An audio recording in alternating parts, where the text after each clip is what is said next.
Hello and welcome back to Inspire DI, the unofficial podcast for Destination Imagination team managers. My name is Coach Kate, and I am a seasoned manager and also a former STEAM Challenge competitor. And I'm here to share my thoughts and feelings about all things DI. We actually come here today to talk about the challenges for this year. Now, remember, anything I say here is not the official opinion of Destination Imagination headquarters. So, if you have any specific questions about each of the challenges that we're going to talk about today, please do contact your local coordinator, your affiliate heads, or DIHQ. They are the official rule makers of the tournament. Today, I'm just going to give you my opinions on the new challenges for this year, which I think are all really spectacular and have a lot of interesting and very thought-provoking elements to each one. And I do have to tell you, from all of my years of coaching DI, this has been the first year that I had a team decide in one meeting which challenge they wanted to do. So I don't know if that has anything to do with the challenges that were offered this year or if it just has to do with the way it was presented. But I want to give you a few tips and tricks on how to present the challenges to your team so that you can have a productive conversation about which challenge your team truly wants to take on for the year. Now, these are just such exciting challenges this year that I think any one of them has great elements for every team. So I'd love to explore this with you. First, how do I present these challenges to my team? I have a young elementary school team and a very experienced high school team. I'm going to be presenting them very similarly. My elementary team, I had a meet yesterday and they made a choice. For young elementary school teams, it's really difficult for them to grasp the concepts and to grasp what they're actually going to have to do. When you look at the intro or the sneak peek of the challenges that DIHQ puts out, it's almost too little. It's not even as much as a trailer would give you in terms of what to expect from a movie. It's really very light. It gets the kids really excited, but it doesn't give them information on what they are going to have to do. So today I'm going to go through each of the challenges and give you a very brief summary, which you can go back and feel free to share with your teams when you all are deciding, or excuse me, when the team is deciding, not you, when the team is deciding on which challenge to take on. Every year there's usually 1 to 2 that shakes out to be the challenge that more teams pick. Last year it was the scientific challenge, The World's Beyond. The year before that it was a technical challenge about a pinball machine. The year before that, it was a fine arts challenge. It does not always line up that it's the same category of challenge every time. That's the most popular one that year. It's just what resonates the most with the teams. So I like to present each of the challenges as if it is the most exciting challenge I've ever heard. When you present it to the kids, especially the little ones, that way, then they really get to explore the full elements of what they're going to be asked to do. I don't like to give my feelings on any of the challenges, but I do say this one's really exciting right before I present it. And I say that about each of the challenges. This is because I want the kids to actually listen and think about what each element is going to be that they're going to have to do if they choose this challenge. Now, yesterday I was presenting this to a third grade team. They were very excited about every challenge, and every time we started talking about a new challenge, they would all say, "Oh, I want to do that one. I want to do that one." And I'd say, "Let's wait till we talk about all of the challenges before you make your decision." And having that response from them made me really excited and made me feel like I was presenting these challenges properly to them, because I wasn't only showing my excitement for elements, but letting them explore what elements they liked. One other tip about presenting the challenges to the kids on your teams. If you're talking about a challenge and introducing it to them, and some of the kids start exploring creative ideas on how they would like to solve that challenge, let them go off on those tangents. There is no requirement that they choose which challenge they want to do in the first meeting or the first 2 or 3 meetings. They could take 2 months to decide on which challenge they want to do, as long as each meeting you feel like they're being productive in their discussions. You don't want to wait too long because you do want to give them the opportunity to get to share their ideas and start creating what they're coming up with. But especially these little ones, if the wheels start turning when we are talking about a challenge and they want to discuss it further and they're coming up with ideas for that challenge, I say let them go with it. It's okay if you don't get to discuss all of the challenges in 1 or 2 meetings. It's more important that the children are really thinking and already starting to use their creativity muscle while they're analyzing which challenge they'd like to do. So, without further ado, let's talk about the challenges. The first one is service learning, give and take. Brief discussion about service learning, why I love the service learning projects. A lot of teams, especially the older ones, really dive deep into the projects that they're doing. For a service learning project, your team is to identify a need in a community, like a charity they can help, and plan a project that helps that community in need.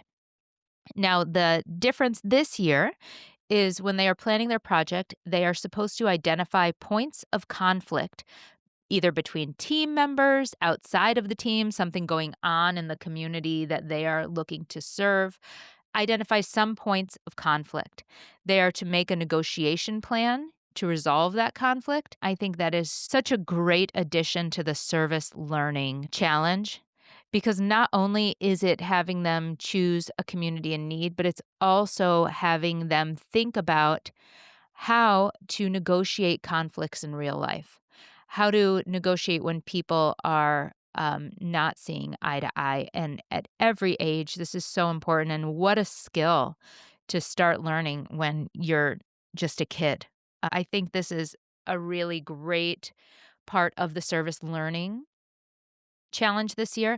Another thing about service learning that I love, when you're identifying a need in a community, these kids don't have to do a huge project. They can if they want to. If they want to do a huge project that they're spending lots and lots of hours on, they can.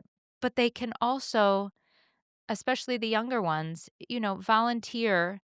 Go ask if they can go to a pet shelter and pet some of the puppies, and maybe do a collection of, blankets and old towels to donate to the puppy shelter. These are really accessible things that they can do. There's just so many accessible needs in a community for the little ones or for the big ones. If they don't have time to do a huge community project, they can do what their time and abilities are allowing them to do. So the service learning project I think is great. And I love this twist this year that they are supposed to make a negotiation plan to resolve any conflicts that they identify while they're doing the service part of the service learning challenge. In addition to the service that they choose, or the community they choose to help, they're also going to present that in a skit, as we do in Destination Imagination. Their story is going to be about two conflicting characters that have to work together to resolve a dispute.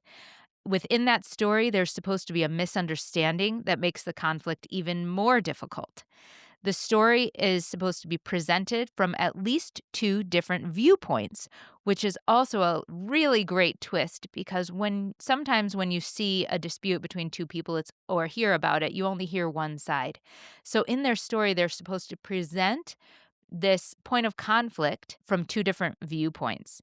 Then they're supposed to integrate into their story items from their project that they have come up with. They have to integrate the project goals, the points of conflict, their negotiation plan, and their project evaluation. And lastly, what they have to add to their story is a dispute depiction. This is supposed to use technical methods or theatrical methods to show a dispute happening. I love the service learning challenge give and take this year. I think it is teaching lifelong skills. And I think it's very accessible for a lot of teams. One more comment on service learning. Sometimes teams look at the service learning challenge as if they have to do two things. Instead of just coming up with a solution to the challenge, now they also have to identify a community in need.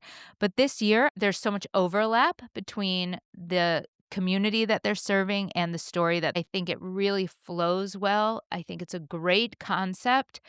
It's a great concept for lifelong learning, and I think this is a really accessible service learning challenge this year. So that is my take on Give and Take, the service learning challenge. The next challenge I'm going to talk about is the Fine Arts Challenge called Becoming Super. If you look at the way the challenge is presented, if you look at the Fine Arts Challenge versus, say, the Technical Challenge, you'll see that the first element they present in the Fine Arts Challenge is the story. That means your story is going to be where most of your points are available. If you look at a technical challenge, the story is not going to be the first of all of the elements presented. So I like to look at the challenges in that view to give your team a little bit of an idea of where more points are going to be, where more of the focus is. So, to the Fine Arts Becoming Super Challenge. This one is about superheroes and supervillains. The team is to write an origin story.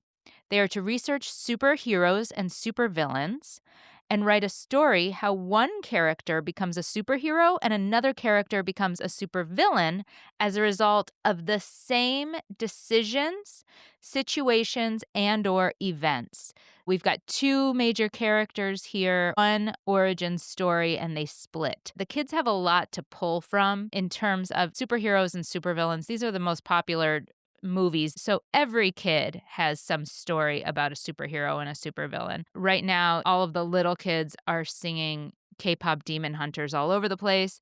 Those are heroes and villains. If you're looking at the older kids, they know all of the Marvel movies. They're very familiar with this concept. This is a very accessible concept to all ages.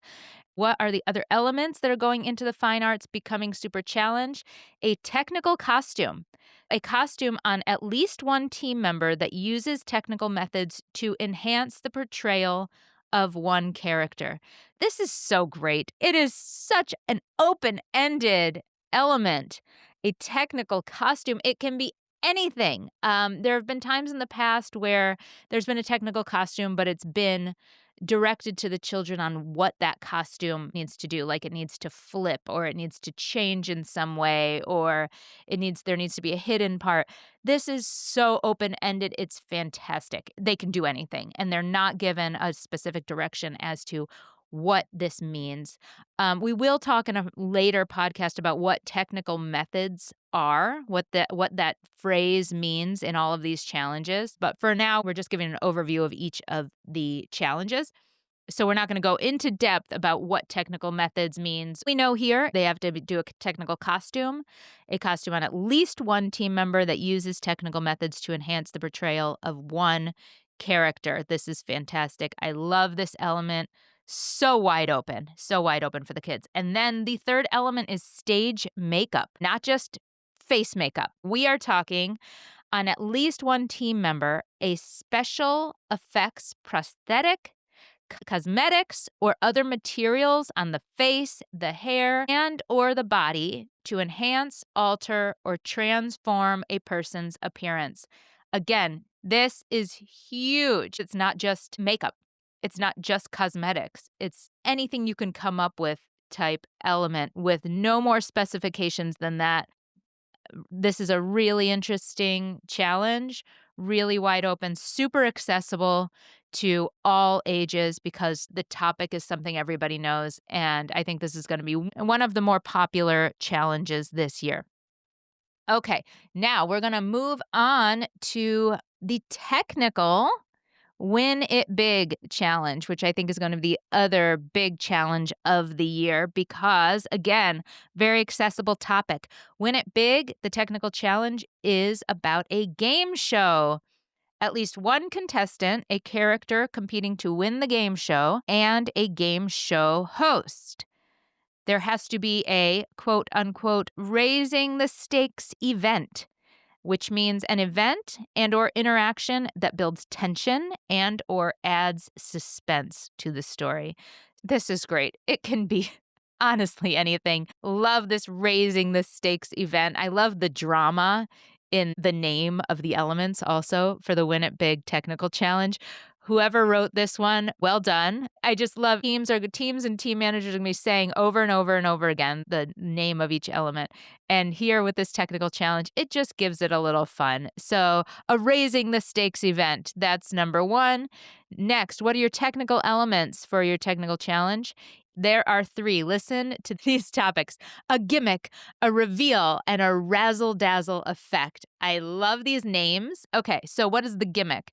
The gimmick is at least one device that uses technical methods to complete a task that is important to how the game show is played. I love that they call it a gimmick. You really need to have your team read and understand what each element is asking for, because the title, a gimmick, can mean lots of things. So we have to read the description and the definition in the challenge to really understand what these are.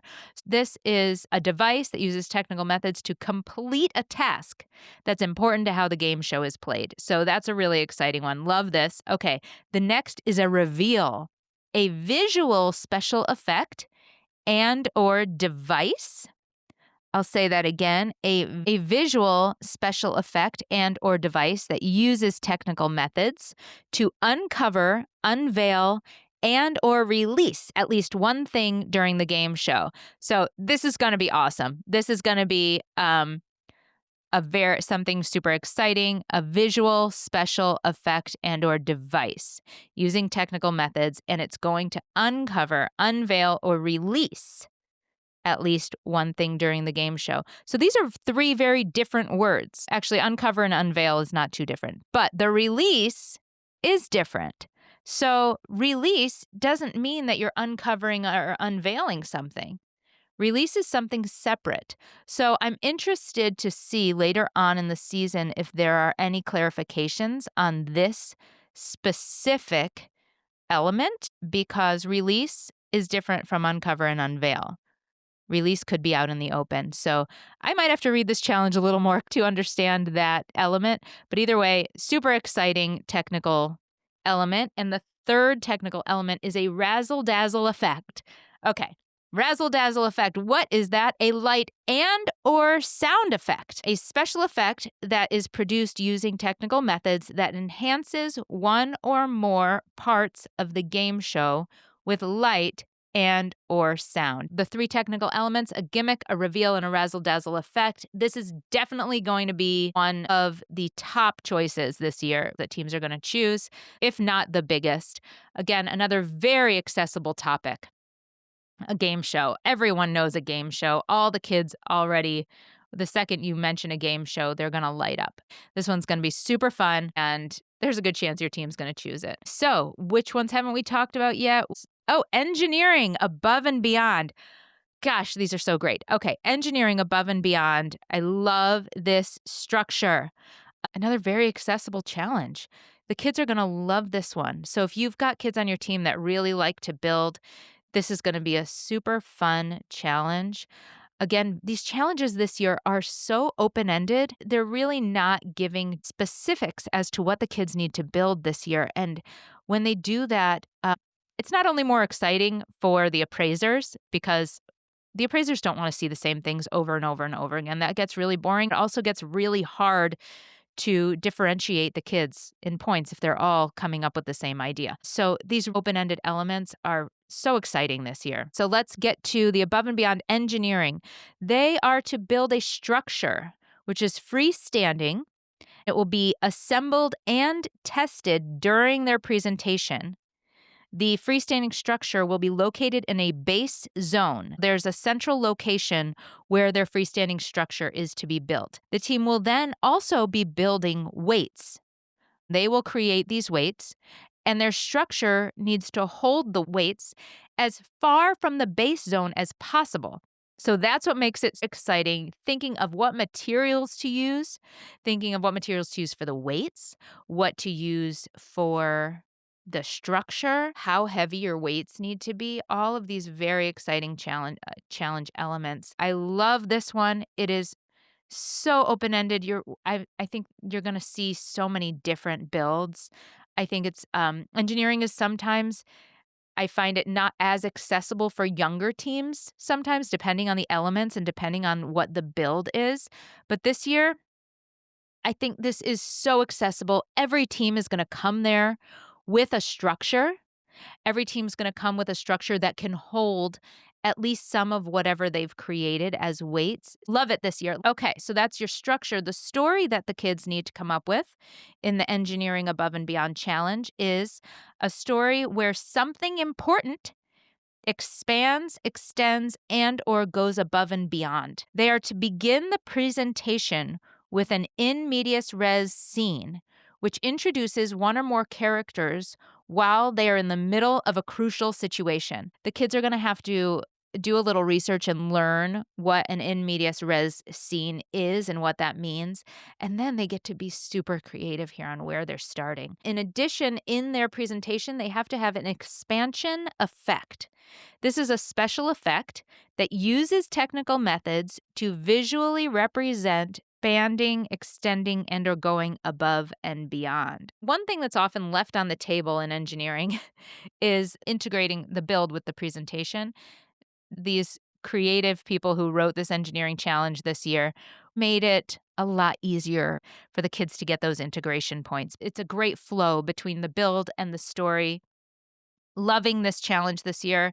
And then the risk taking. Engineering always has some risk taking in there. The team earns points for risk taking in design and assembly of their structure and design and placement of their weights. And then we go on to one of my favorites. The scientific challenge this year is called Unforgettable. I love this challenge because it's really going to get the kids to create stories, to think about ideas and how the mind works. Okay, so what is our scientific challenge, Unforgettable? This is all about memory.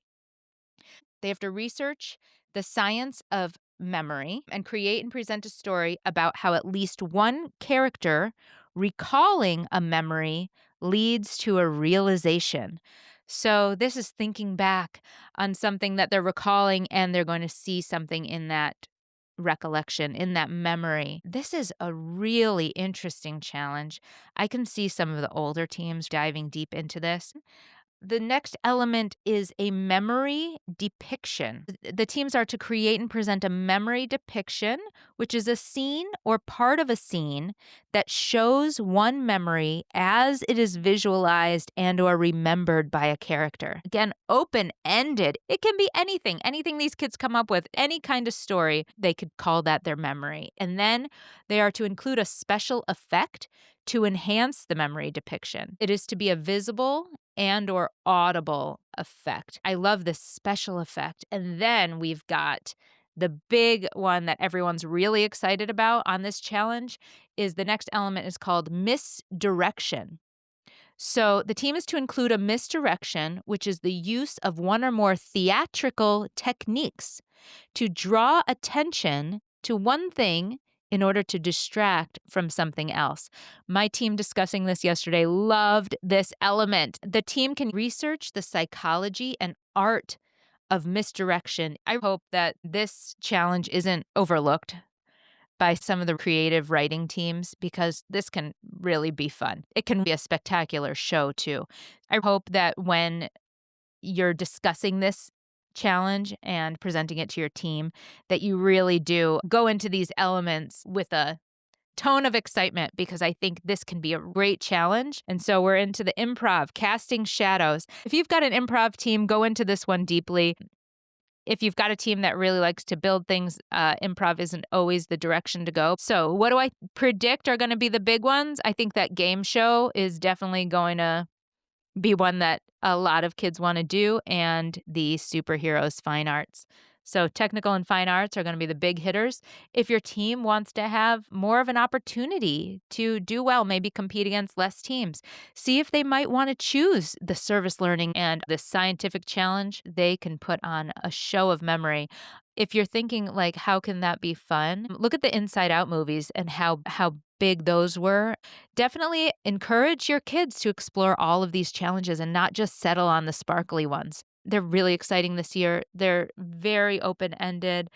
There's not a ton of confusion. There's just these great challenges. So well done, DI headquarters, in creating these challenges. I think they're going to be so fun. I can't wait to see what everybody chooses. If you have any questions, feel free to comment.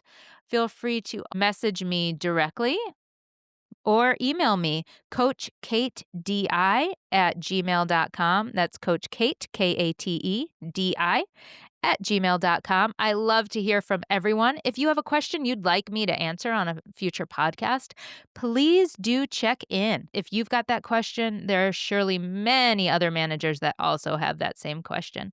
So good luck with helping your team to identify which challenge they want to do. Please like and subscribe so that you don't miss any of our discussion about the DI challenges. I hope you liked this. If you did, please share with a friend, share with your local coordinator or affiliates, because I'd love to share about DI. Being a DI manager has been the most rewarding adventure, and I love to encourage other DI managers to jump into this fun, exciting activity. You really get to know your kids.